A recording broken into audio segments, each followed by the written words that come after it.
Hi, here we are in chapter 25, learning objective 6, and we're going to talk about some of the ways that we can compare productivity across different countries. Okay, so let's go ahead and jump into it, and I'll share my screen with you. There we are. Come on, share screen. Okay, there we are. I want to share this one with you. Okay.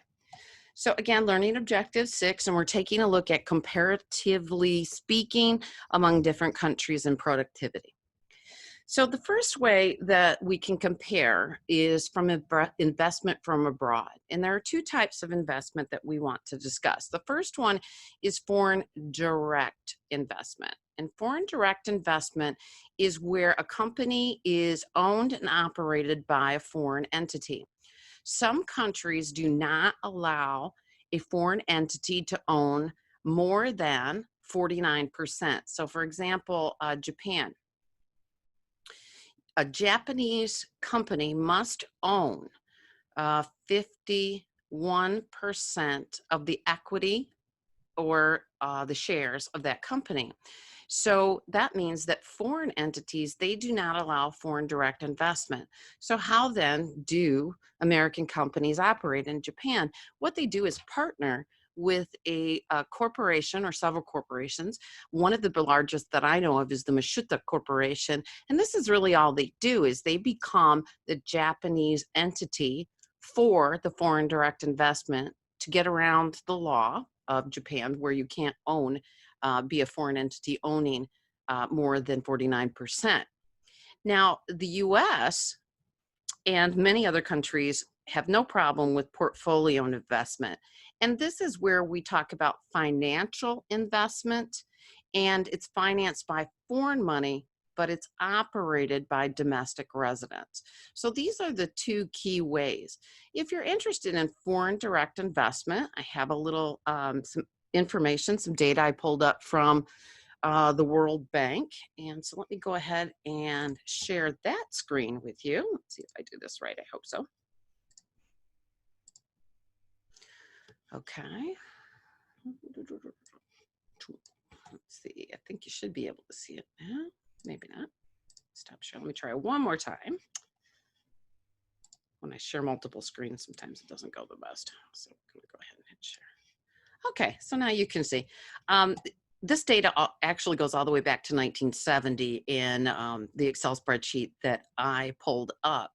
But you can look down the columns, for example, or excuse me, down the rows and take a look at how much foreign direct investment that we had in various countries. And if we come down here to the United States, let's see if I can find them. There we are. There's the United States right there. Now this is in billions of dollars. So a lot of foreign direct investment that we have in our country. Little less if we take a look at, let's see, let's go with Somalia, for example.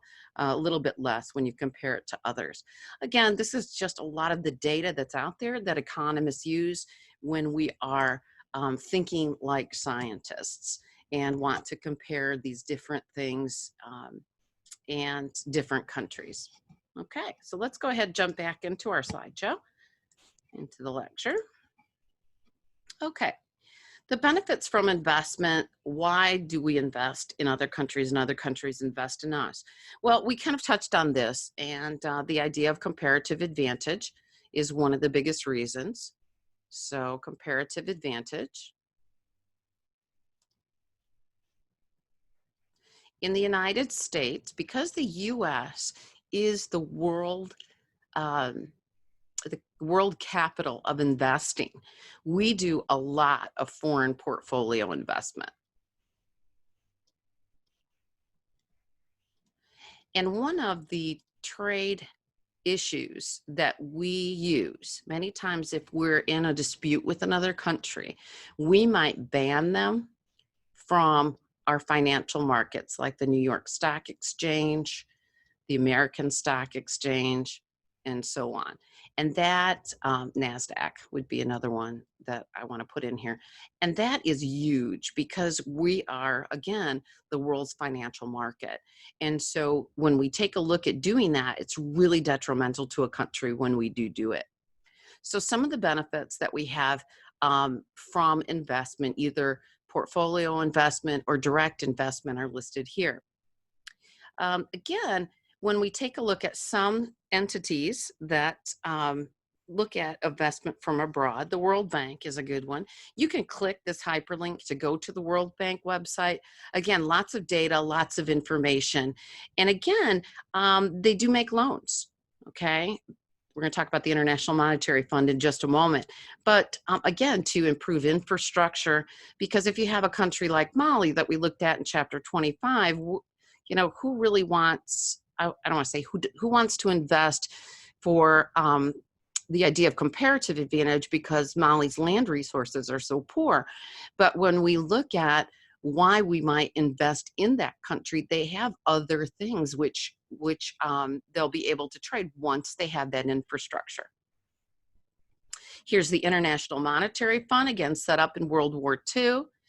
And again, political turmoil, international tensions, and military conflict was one of the things that happens as a result of economic stress. And so when we talk about the International Monetary Fund, easing economic stress will help us to avoid some of the things which happen as a direct result of those economic circumstances.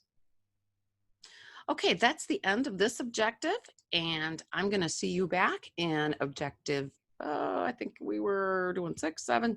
Anyway, I'll see you back in the next objective. Thanks. Have a great day.